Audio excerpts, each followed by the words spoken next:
आज के इस सेशन में हम बात करेंगे स्टॉक स्टेटमेंट के बारे में।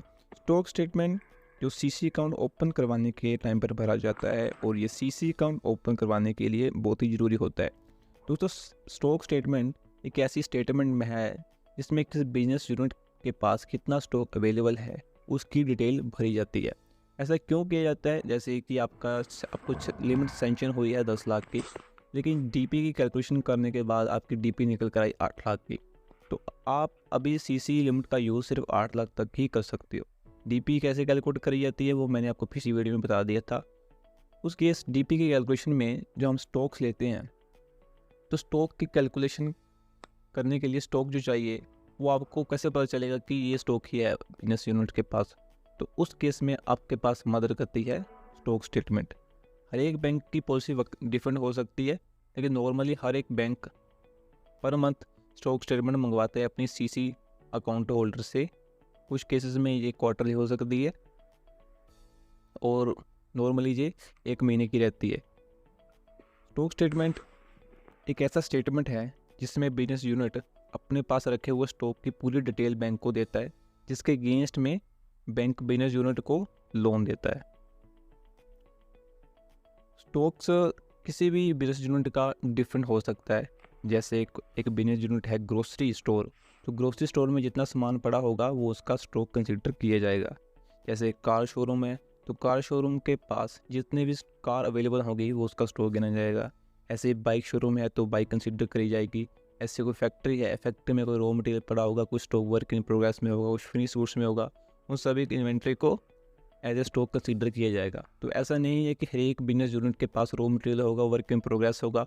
कुछ बिजनेस मैन होंगे जो डायरेक्टली रॉ मटेरियल सप्लाई करेंगे, कुछ ऐसे होंगे जो रॉ मटेरियल को वर्क इन प्रोग्रेस के थ्रू या कंप्लीट करके फिनिश गुड सप्लाई करेंगे, कुछ ऐसे होंगे जो फिनिश गुड्स ही सप्लाई कर रहे होंगे।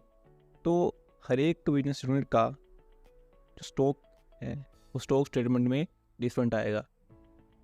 तो स्टॉक स्टेटमेंट में हम लोगों ने क्या क्या चीज़ें देखनी है और क्या क्या चीज़ें होनी चाहिए उसके बारे में अब हम बात करेंगे। पहले है स्टॉक्स की क्वांटिटी। सबसे पहले स्टॉक स्टेटमेंट में आपने देखना है कि स्टॉक की क्वांटिटी मेंशन करी हुई है या नहीं करी हुई है। उसके बाद क्वांटिटी के सामने उसकी लिखी होनी चाहिए वैल्यू, कि कितने का स्टॉक अवेलेबल है और कितनी की उसकी वैल्यू है, क्योंकि वैल्यू को ही हम लोग डीपी कैलकुलेशन के टाइम पर कंसीडर करते हैं। उसके बाद place of storage of stock, कि आपका जो स्टॉक है वो किस प्लेस पर आप लोगों ने स्टोर करके रखा है।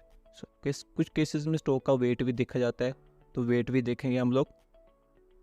उसके बाद अगर आपके पास रॉ मटेरियल है, कुछ स्टॉक वर्क इन प्रोग्रेस है, फिनिश गुड्स है, तो उसकी बाइफिकेशन होना बहुत ज़रूरी है कि कितना स्टॉक एक बिजनेस यूनिट का रॉ मटेरियल में फंसा पड़ा है, कितना वर्क इन प्रोग्रेस में है, कितना फिनिश गुड्स में है।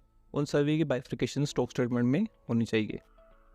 उसके बाद अपने को ने देखना है कि कहीं बिजनेस यूनिट ने जो उसका ऑब्सोल्यूट मटेरियल है या फिर वेस्ट मटेरियल है वो स्टॉक स्टेटमेंट में कहीं ऐड तो नहीं करा गया, क्योंकि स्टॉक स्टेटमेंट में ऐसा मटेरियल जो ऑब्सोल्यूट हो चुका है, जो ख़राब है, उसको कंसीडर नहीं करा जाएगा। तीसरा है हमारे पास stock in transit. Stock in transit को स्टॉक स्टेटमेंट में ऐड कर सकते हैं अगर इसकी अनुमति बैंक दे।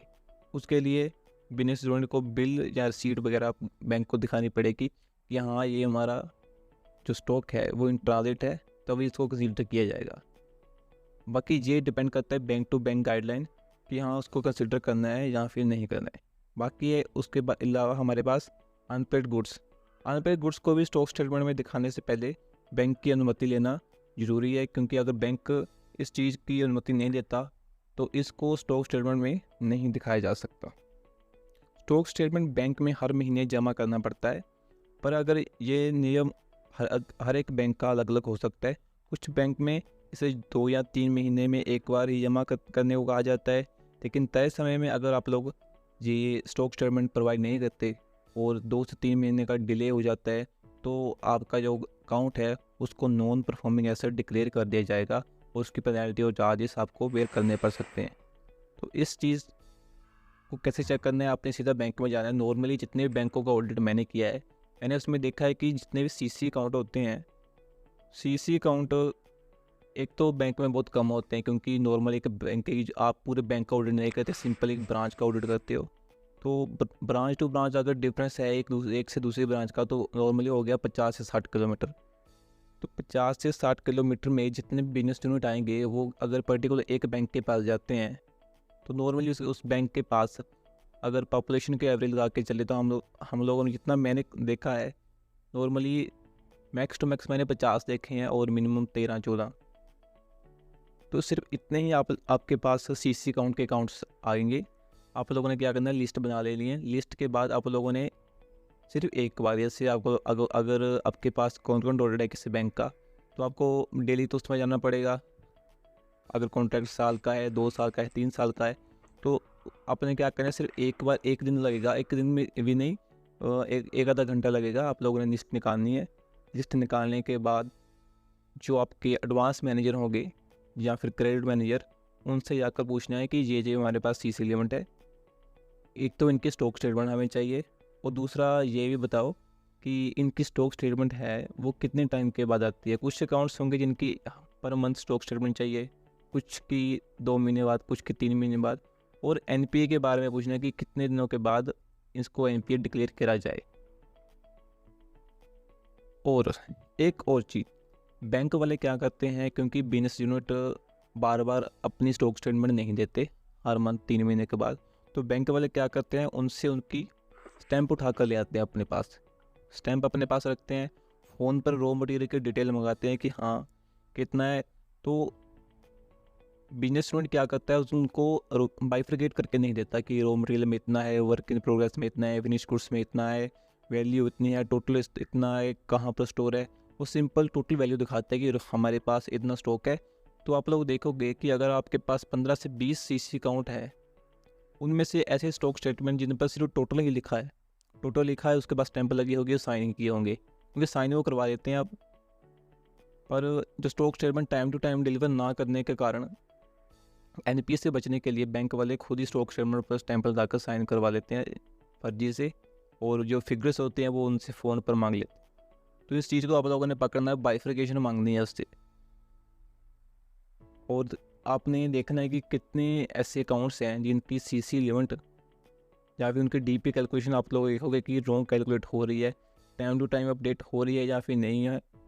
उसकी कैलकुलेशन मैंने आपको बता दी है। वो आपने क्या करना है, मैनुअली उनके स्टॉक को उठाना है। स्टॉक उठाने के बाद मार्जिन की हर एक सीसी लिमिट का एक फाइल, सीसी लिमिट का जो अकाउंट होता है उसकी एक फ़ाइल बनी होगी। हर एक अकाउंट की बैंक में एक फ़ाइल बनी होती है, और उसमें लगा होता है एक सैंक्शन लेटर। सैंक्शन लेटर को किसी भी अकाउंट्स का आप कह सकते हो बाइबल कहा जाता है अकाउंटिंग भाषा में। उसमें लिखा होगा कि कितना मार्जिन स्टॉक्स पर लगेगा, कितना डेटर पर लगेगा। आपने स्टॉक उठाना है, कि आपके पास स्टॉक स्टेटमेंट आ चुकी होगी, स्टॉक स्टेटमेंट को उठाना है, उसमें से मार्जिन को लेस करना है, डीपी कैलकुलेट कर लेनी है आपने, और देखना है कि हाँ जितनी डीपी आप लोगों ने कैलकुलेट करी है, क्या सिस्टम है उतनी है, उसने उससे ज़्यादा यूज़ तो नहीं करी। तो इन सब चीज़ों को आप लोग प्रैक्टिकली यूज़ कर सकते हो।